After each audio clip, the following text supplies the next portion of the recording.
అపోస్తుల కార్యములు 2వ అధ్యాయం 1వ వచనం నుంచి 4వ వచనం దాకా. పెంతెకోస్తు పండుగ దినము వచ్చినప్పుడు అందరూ ఒక చోట కూడియుండిరి. అప్పుడు వేగముగా వీచు బలమైన గాలి వంటి ఒక ధ్వని ఆకాశము నుండి అకస్మాత్తుగా వారు కూర్చుండి ఉన్న ఇల్లంతయు నిండెను.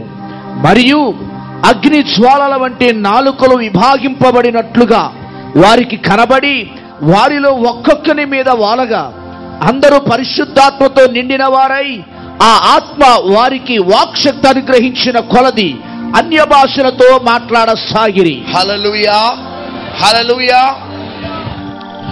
యేసుక్రీస్తు ప్రభు ఈ భూమి మీద 3.5 సంవత్సరాలు తన మహిమ కలిగిన పరిచర్యని ముగించి కల్వరి శిలువలో చనిపోయి పాతి పెట్టబడి 3వ దినమున లేచి ఆరోహణమై వెళ్ళిపోయే సమయము ఆసన్నమవుతున్నది. అప్పుడు యేసుక్రీస్తు ప్రభు శిష్యులను అంతా కూడా కలిసినాడు. శిష్యులకి అనేక రీతిలుగా ప్రోత్సాహపరిచే మాటలను అనుగ్రహించినాడు. శిష్యులతో అన్న మాట ఏంటిదంటే, నేను వెళ్తే పరిశుద్ధాత్మ దేవుడు మీ మధ్యలో రాబోతున్నాడు. నేను ఏ విధంగా 3.5 సంవత్సరాలు మీతో పాటు ఉన్నానో పరిశుద్ధాత్మ దేవుడు కూడా యుగ సమాప్తి వరకు మీతో పాటు ఉండబోతున్నాడు. కాబట్టి నేను వెళ్తేనే కానీ ఆ పరిశుద్ధాత్మ దేవుడు మిమ్మల్ని ఆవరిస్తాడు, మీతో పాటు ఉంటాడు. కాబట్టి నన్ను వెళ్ళొద్దు అని మీరు బలవంతం చేయొద్దు, కానీ నేను వెళ్తేనే కానీ పరిశుద్ధాత్మ దేవుడు ఈ భూమి మీదకి వస్తాడు. హల్లెలూయా. పాత నిబంధనలో యెహోవా దేవుడుగా మనం చూస్తాం. క్రొత్త నిబంధనలోకి వచ్చేలోపు సువార్తలలో యేసుక్రీస్తు ప్రభువును మనం చూస్తాం. యేసుక్రీస్తు ప్రభు ఆరోహణమై వెళ్ళిపోయిన తర్వాత ఈ భూమి మీదకి వచ్చిందంటే పరిశుద్ధాత్మ దేవుడు. ఆమెన్. యెహోవా దేవుడే యేసుక్రీస్తు ప్రభు, యేసుక్రీస్తు ప్రభువే యెహోవా దేవుడు, యేసుక్రీస్తు ప్రభువే పరిశుద్ధాత్మ దేవుడు, పరిశుద్ధాత్మ దేవుడే యేసుక్రీస్తు ప్రభు, పరిశుద్ధాత్మ దేవుడే యెహోవా దేవుడు, యెహోవా దేవుడే పరిశుద్ధాత్మ దేవుడు.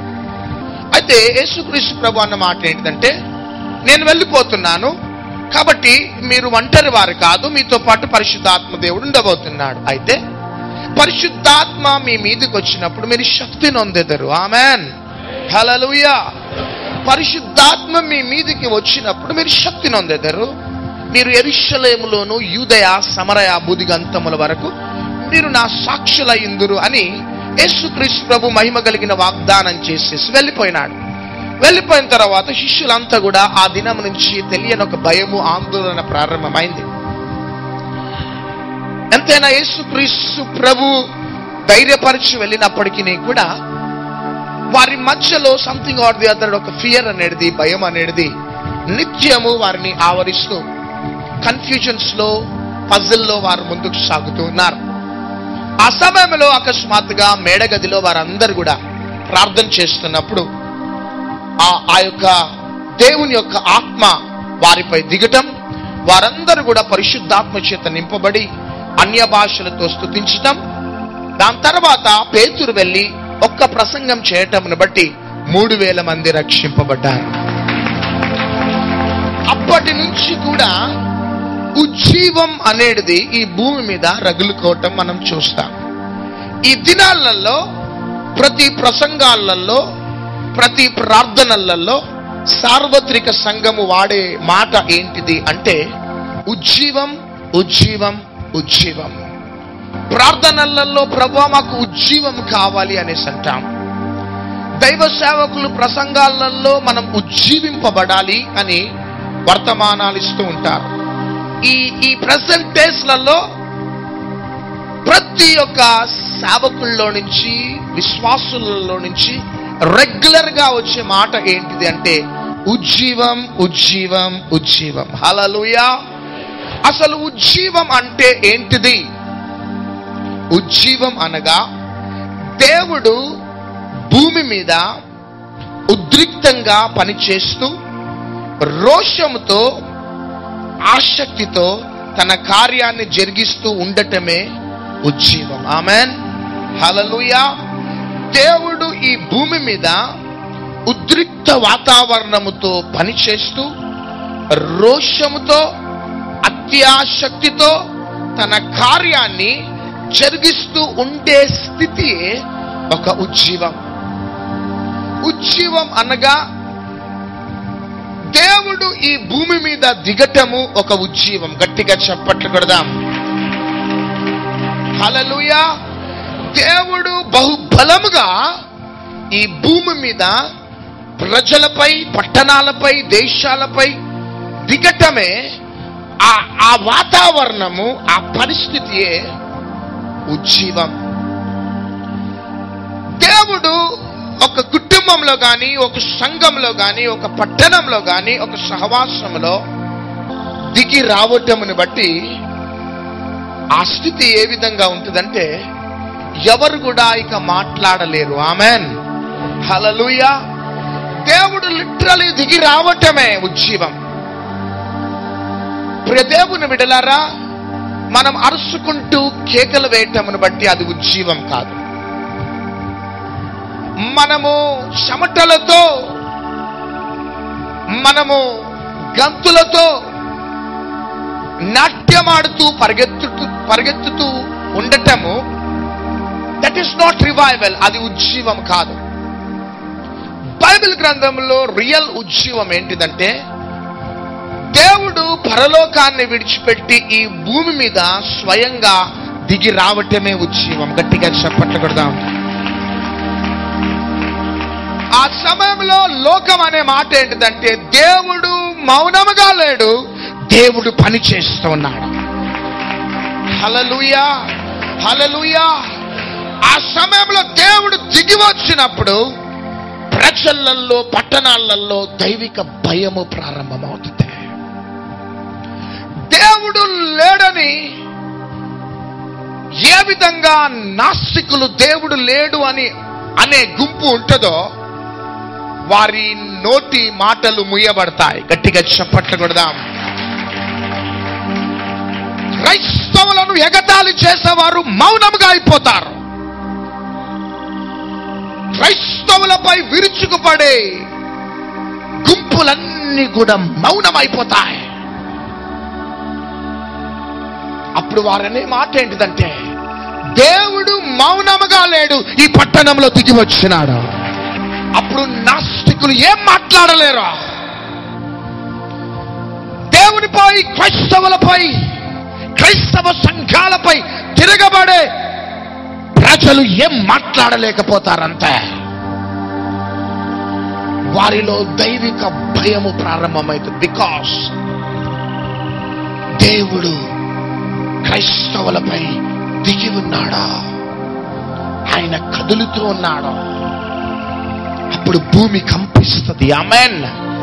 భూమి కంపిస్తుంది, వాతావరణం మారిపోతుందంటే సంవత్సరాల నుంచి, శతాబ్దాల నుంచి సేవకులు, సంఘాలు ప్రార్థనలు చేస్తూ ఉన్నారు. Lord, we want revival, we want revival, we want revival. నాకు ఉజ్జీవం కావాలి, ఉజ్జీవం కావాలి. శతాబ్దాల నుంచి ప్రార్థన చేసే సేవకులు, సంవత్సరాల నుంచి ప్రార్థన చేసే అనుభవాన్ని దేవుడు ఒక్క గంటలో మార్చేస్తాడు. గట్టిగా చెప్పండి కదా. దేవుడు గాని దిగితే ఒక్క గంటలో వాతావరణం మారిపోతుంది. ఆమేన్. శతాబ్దాల నుంచి ప్రార్థన చేసిన ప్రార్థనలో, శతాబ్దాల నుంచి ప్రార్థన చేసిన క్రైస్తవ సంఘాలు, వారి జీవితంలో దేవుడు ఒక్క గంటలో వాతావరణాన్ని మార్చేస్తాడు. ఒక్క గంటలో సాతాను సామ్రాజ్యాలని కుప్పకూల్చేస్తాడు. గట్టిగా చప్పట్లు కొడదాం. సాతాను దిక్కుతోచని స్థితిలో సతమతం అయిపోతుంటది. అప్పుడు సార్వత్రిక సంఘం యొక్క పరిస్థితి ఏ విధంగా ఉంటుందంటే పరలోక తేజస్సుతో నిండిపోయి ఉంటది. గట్టిగా చప్పట్లు కొడదాం. హల్లెలూయా, హల్లెలూయా. లోకమంతా కూడా దైవిక భయముతో నిండుకొని ఉంటారు. సాతాను సామ్రాజ్యాలన్నీ కూడా కూలిపోతుంటాయి. సాతాను కార్యకలాపాలన్నీ కూడా కూలిపోతుంటాయి. వాని నెట్వర్క్ అంతా కూడా బ్రేక్ అయిపోతుంటది. అప్పుడు సార్వత్రిక సంఘం, మనము దేవుని యొక్క తేజో మహిమతో నిండుకుంటాం. ఆమేన్. ఎవరిని చూసినా వారి నోట్లో నుంచి వస్తున్న మాట రివైవల్, రివైవల్, రివైవల్. గట్టిగా చప్పట్లు కొడదాం. హల్లెలూయా, హల్లెలూయా. ఆ సమయంలో సార్వత్రిక సంఘం విశ్వాసులలో భయము, ఆందోళన, కలవరం ఉండదు. వారి ముఖాలలో కనబడేది ఏంటిదంటే సంతోషం, సంతోషం, సంతోషం. గట్టిగా చప్పట్లు కొడదాం. ఎప్పుడైతే యేసుక్రీస్తు ప్రభు పరలోకానికి ఆరోహణమైనాడో ఈ యొక్క అపోస్తలులు 120 మంది మేడగదిలో ప్రార్థన చేస్తున్నారు. ప్రార్థన చేస్తూ ఉండే సమయంలో ఆ మేడగదిలో దేవుడే స్వయంగా దిగినాడంతే. హల్లెలూయా. దేవుడు ఎప్పుడైతే స్వయంగా దిగినాడో అప్పటి వరకు అపోస్తలుల పరిస్థితి ఏ విధంగా ఉన్నదో చదవండి. యోహాను స్వార్త 20వ అధ్యాయం 19వ వచనం. ఆదివారము సాయంకాలమున శిష్యులు యూదులకు భయపడి తాము కూడి ఉన్న ఇంటి తలుపులు మూసుకొని ఉండగా. ఆమేన్. ఎట్లున్నారు? చాలు. ఎట్లున్నారు శిష్యుల పరిస్థితి? ఆదివారమున యూదులకు భయపడి తాము కూడి దేవుని యొక్క శిష్యులు భయంతో, ఆందోళనతో తలుపులు మూసుకున్నారు. భయముతో, ఆందోళనతో తలుపులు మూసుకున్న పిల్లిలాంటి స్వభావం అపోస్తలులదే. హల్లెలూయా, హల్లెలూయా. భయముతో, ఆందోళనతో పిరికివారిగా ఉన్న అనుభవం అదే. కానీ భయముతో, ఆందోళనతో, పిరికితనముతో తలుపులు మూసుకున్న ఆ అపోస్తలులు మేడగదిలో చేరినారో, కానీ ఎప్పుడైతే పరిశుద్ధాత్మ చేత నింపబడ్డారో తలుపులు తెలుసుకొని సింహాల్లాగా బయటకు వచ్చినారు. తలుపులు తెరుచుకొని సింహాల్లాగా బయటకు వచ్చినారు. ఎంతమంది సింహాల్లాగా కావాలని ఉన్నది? హల్లెలూయా. అంటే ఈ రోజు దాకా పిల్లిలాంటి స్వభావం అన్నట్టు అన్నది. హల్లెలూయా. ఈ రోజు దాకా భయముతో, ఆందోళనతో, పిరికి అనుభవంలో మనం బ్రతుకుతున్నామేమో. పిల్లల భవిష్యత్తును బట్టి భయం, పిల్లల వివాహాలను బట్టి భయం, ఉద్యోగమును బట్టి భయం, ఆర్థిక సమస్యలను బట్టి భయం, అనారోగ్యములను, అస్వస్థతలను బట్టి భయం, భయం, భయం. యూదులకు భయపడి భయముతో, కలవరముతో తలుపులు మూసుకున్నారు. కానీ ఎప్పుడైతే అపోస్తలుల కార్యము 2వ అధ్యాయం 1 నుంచి 4వ వచనంలో వారు ఎప్పుడైతే ఆ మేడగదిలో ఆ మహిమ కలిగిన అనుభవాన్ని పొందుకున్నారో తలుపులు తెరుచుకొని సింహాల్లాగా బయటకు వచ్చి దేవుని యొక్క రాజ్యాన్ని కట్టినారు. గట్టిగా చప్పట్లు కొడదాం. హల్లెలూయా. నా ప్రియ సహోదరి, నా ప్రియ సహోదరుడా, సార్వత్రిక సంఘం ఈ దినాలలో ప్రతి ఒక్కరు కూడా ఈ యొక్క అపోస్తలుల కార్యములో 2వ అధ్యాయం 1 నుంచి 4వ వచనం యొక్క అనుభవంలో ప్రతి క్రైస్తవుడు వెళ్ళాలి. ఎందుకు వెళ్ళాలి అంటే ఆ అనుభవంలో వెళ్తేనే గాని నీలో నుంచి భయము తొలగిపోతుంది. ఆ అనుభవంలో వెళ్తేనే కానీ పిరికి ఆత్మ తొలగిపోయి ధైర్యము కలిగే ఆత్మ నీలో ప్రజ్వలింపబడుతుంది. ఈ అనుభవంలో వెళ్ళనంత కాలము కూడా అపోస్తలులు ఒక విధంగా బ్రతికినారు. కానీ ఈ అనుభవంలో వెళ్ళిన తర్వాత, బయటికి వచ్చిన తర్వాత ప్రియ దేవుని బిడ్డలారా, రోషముతో పరిగెత్తినట్లు దేవుని వాక్యం సెలవిస్తుంది. ఎందుకు అంటే వారి మీదకి ఎవరు దిగి వచ్చినారు? గట్టిగా చెప్పాలి. లిటరలీ దేవుడు దిగినాడా? సార్వత్రిక సంఘం ద్వారా ఈ భూమి కంపించాలి. క్రైస్తవులు ఎక్కడ అడుగు పెడితే అక్కడ ఉజ్జీవం రగులుకోవాలి. క్రైస్తవులు ఎక్కడ అడుగు పెట్టినా అక్కడ నాస్తికులైనా క్రైస్తవులకు విరుద్ధంగా మాట్లాడేవారైనా మౌనం అయిపోవాలి. ఆమేన్. అది ఎప్పుడు జరుగుతుందంటే నీవు ఈ అనుభవంలో వెళ్తేనే సమాజం మౌనం అయిపోతుంది. నా ప్రియ సహోదరి, నా ప్రియ సహోదరుడా, ఈ టీవీ ప్రోగ్రాం చూస్తూ ఏ పోరాటం మధ్యలో, ఏ అనుభవంలో నువ్వు బ్రతుకుతున్నావో, ఈ మందిర ఆవరణంలో నీ క్రైస్తవ అనుభవం ఏ విధంగా ఉన్నదో సహోదరి సహోదరుడా, ఈ లాస్ట్ డేస్లలో దేవుడు ఈ మహిమ కలిగిన అనుభవంలోకి నిన్ను నడిపించాలని ఆశపడుతున్నాడు. ఈ మహిమ కలిగిన అనుభవంలో గాని నువ్వు వెళ్తే నీలో ఉన్న ఆ పిరికి ఆత్మ తొలగిపోయి ధైర్యం కలిగించే ఆత్మ నీలో పనిచేయటం ప్రారంభమవుతుంది. హల్లెలూయా. ధైర్యం ధైర్యం ధైర్యం అంతే. ప్రజల మధ్యలో నిలబడటానికి ధైర్యం, క్రీస్తు గురించి చెప్పటానికి ధైర్యం. నన్ను బలపరచు అని అందు నేను సమస్తమును చేయగలుగుతాంతే. ఈ భూమి మీద మనకి అసాధ్యమైనదంటూ ఏది కూడా ఉండదంతే. గట్టిగా చప్పట్లు కొడదాం. ఈ భూమి మీద మనకి సమస్తం సాధ్యం సాధ్యం సాధ్యం అంతే. ఏదైనా మనం సాధించగలుగుతాం ఈ భూమి మీద. మనకంటూ వ్యతిరేకత ఉండదు అంతే.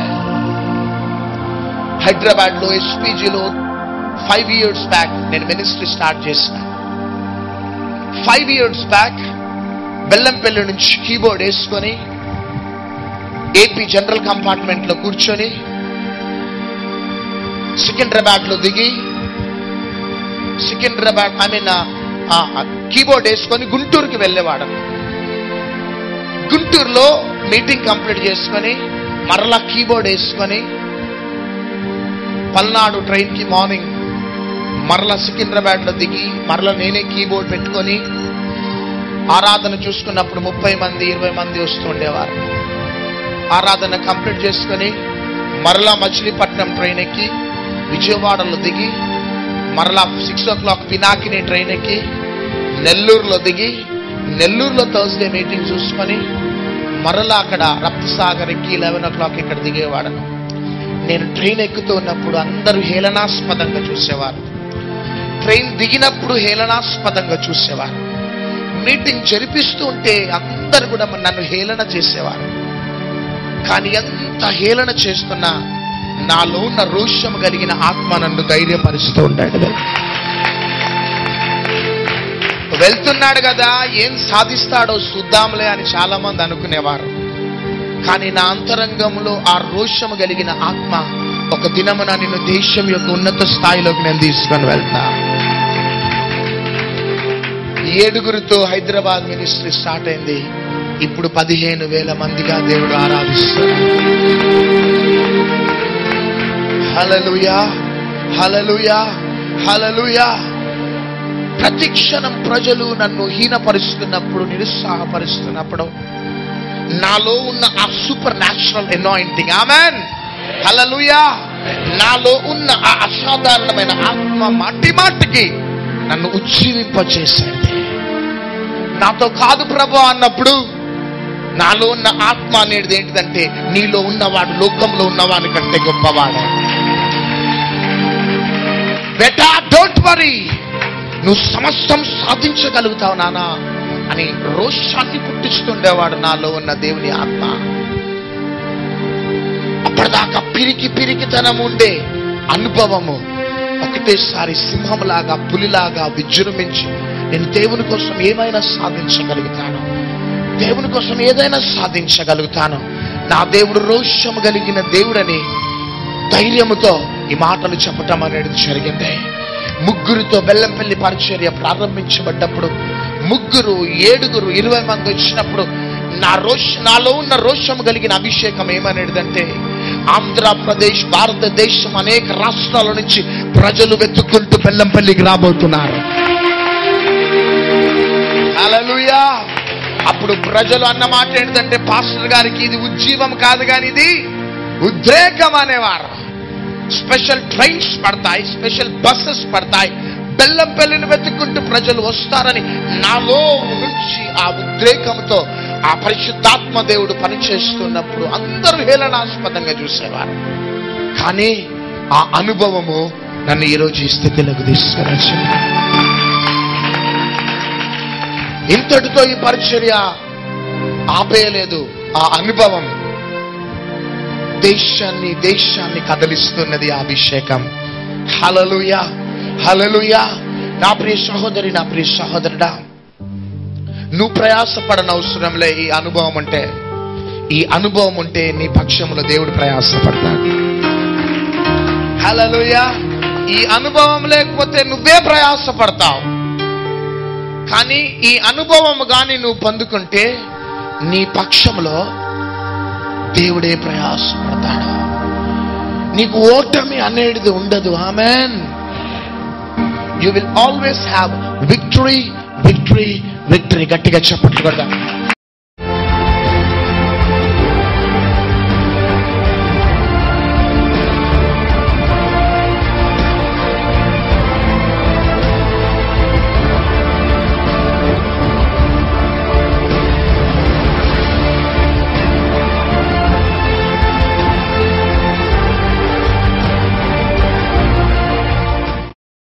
రెగ్యులర్గా క్రమంగా చర్చికి వచ్చాను. పైల్స్ ఉండే కరిగిపోయాయి, విపరీతమైన బాధ ఉండే కరిగిపోయాయి. దెన్ నెక్స్ట్ రీసెంట్ డేస్, నిన్నాక మొన్న ఫ్రైడే రోజు ఒక అమ్మాయికి విపరీతమైన డెవిల్, ప్రవీణ్ కుమార్ పాస్టర్ తండ్రి దగ్గర ఫ్రైడే రోజు ప్రేయర్ చేయించాం. ఇట్లా జరుగుతుంది అని చెప్పేసి. గాడ్ మిరాకిల్ చేశాడు. ఎగ్జాక్ట్లీ మిరాకిల్ చేశాడు. ఫుల్ ఆఫ్ నేను నా భార్య ఇద్దరం కలిసి ప్రేయర్లో ఉన్నాము, ఫాస్టింగ్ చేసి. ప్రవీణ్ కుమార్ పాస్టర్ దగ్గర ప్రేయర్ చేయించాము అంతే. ఇంకా ఓన్లీ ప్రేయర్ చేయించాము. ఆమె మీద ఉన్నటువంటి డెవిల్ పోయింది.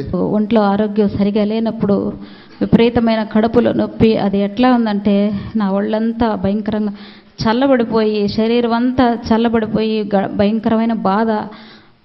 నా పరిస్థితి ఎట్లా ఉందంటే నేను చనిపోతానేమో అనిపిస్తూ ఉంది. ఎందుకంటే నేను దేవుణ్ణి దూషించాను. అందువల్ల నాకు ఈ పరిస్థితి జరిగిందని నేను తెలుసుకుని దేవుని క్షమాపణ అడిగి అని ఆ ప్రేరాయిలు పొట్టంతా పూసుకొని ఆ కర్చీఫ్ పొట్ట మీద పెట్టుకున్నప్పుడు వెంటనే కొద్ది నిమిషాల్లోనే దేవుడు నాకు ఆ నొప్పిని తీసేశాడు. అంతేకాకుండా మా కోడల విషయంలో కూడా దేవుడు గొప్ప కార్యం చేశాడు. ఆ బిడ్డకి కాన్పు కష్టమైనప్పుడు మేము ఇక్కడికి ఫోన్ చేసి వాలంటీర్స్ ద్వారా ప్రేయర్ చేయించుకున్నప్పుడు ఒక శ్రేష్టమైన బాబుని ఏ ప్రమాదం జరగకుండా కడుపులో పేగులు చుట్టుకొని పోయి భయంకరమైన స్థితిలో ఉన్నప్పుడు సిజరేన్ ద్వారా బిడ్డను తీశారు. అయితే బిడ్డకి తల్లికి ఏ ప్రమాదం జరగకుండా ఒక శ్రేష్టమైన మగ బిడ్డని ఇప్పుడు బహుమానంగా ఇచ్చాడు.